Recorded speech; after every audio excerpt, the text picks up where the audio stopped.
bito kwa abaturage bakozirizo baranyuma bazyo Morukungano rwerutebekanisiwe ikigombe ijurigite bitongore ibitari bya government mu district ya Kabarore ubu abaturage bari kushobora ngo marariro ga government hagatari gamwe na gamwe mu district eji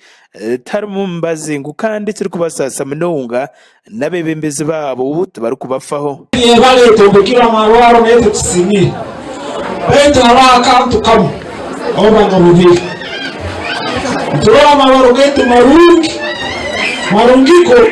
olopikayo mganga sana simenti na kuchona kirungu laika mwirwaro kugamba mutokosoro kugamba mkangaye mwirwaro maranyama echiba kukura itende mun au panado ngabusatu emvazo ya amani wagamba orgeno jiguru hatu mbanya mwatuletera maju kija kujayo emvazi bisayo hatiyo government au ne tekelezaki Mchona chiri mukachikuru betu tukuziwe emibazi nengorogane nunji na banasi baitu abakazi tuli kubi muno chiri yao Joabu Baruku rukansara habwe minyeto yegombora yakatebwa ashoborere ngwembero y'amarwaro ga government hagatari gamwe na gamwe mu district eji nimbe menonga kandi yayitombeitira n'abashaho abari kugira ngo batwariza kubi abarwire kandi yabanasi batwara abantu betu banu kurungi abaturage abantu bashobora ngo abarwire ukutira menonga bakazibenda batunga ubuzuvwamani banyuma yo kwikaha amarwaro rugatari gamwe na gamwe kandi bakabatuma kuza kugura imbazi marwara gandi hoteliho n'amaduka gembazi agatari ga government iki bari kugira ngo nikibateganisa menonga umukutungo buhereza bw'ibyamagara bito byamani ngengaro zabanasi bakujua bagabo geno zikuru hadi government netombekara maji netueleze vitabu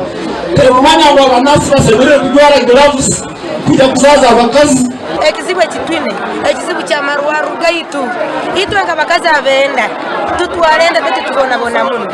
obukwika bwire bokuzara nogenda nogadira hirwaru kubura kikuyamba obokusera mibazi mbagambo gendo ogule rwaro ya government iriyo mugomboreje rishimiye kubanjanja babantu abari yahiguriye mtware 3 ndirijanja babantu bace munonga hari aba abo kugira ngo tubine bikozisibwa ibere kumara urya pastor wente byakashatu abwegomboreje ari kurabira umujo wa Baruku urikansara w'imyeto abwegomborra nagira ngo neja kukorekera kubasikacyona kurebeka ngwirwareri byatunga ibyo kozesa ibere kumara Kurijira bitongore bitari bya government mu district ya Kabarore ibiri kwegitira mu kigombe cyabo itakanta bagira ngo abembezi ba government zebyanga beino moga gwamani umukushaka obuhereza ahabo abantu bari kwebembera omuntu wenu walham atagira president nagenda kwatera na kuiha icyurumu munakugira sente gukora icyuyi president neta kulaka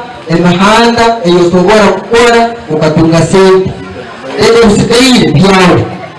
Peter Byakuyamba Research and Advocacy Officer abw'ekigombe cya Kanta nagira ngo abaturage bashemere kwatanisa kurebeka ngo ba Rwanda obuhereza umbeceka byabo umanya go gumana betombe itira bebembezi bebembezi bakora bukoto kene bitaito cyobora kuba tubiyekora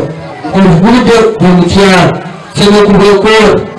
Nite karabani kurungi uruni bikakutera kagenda tukakora imirimo y'urungi n'abana bakusoro bakaraba hantu haru muringo nuko gumwe gwayihanangiriza abaturage ukwegendezereza ukutora nderio wabebembezi pesa abarundi beka kubarwanira beka kubanaimwe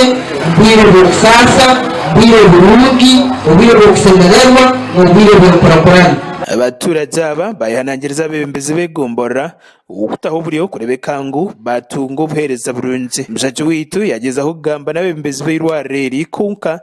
tiyabasa ko batunga abo kugira ngo amasimu gabo baba batariga kwata bakuraga gasha kwa Justin Nyakaisiki wa Sky TV ya Genshonga muri Kabarore Gawam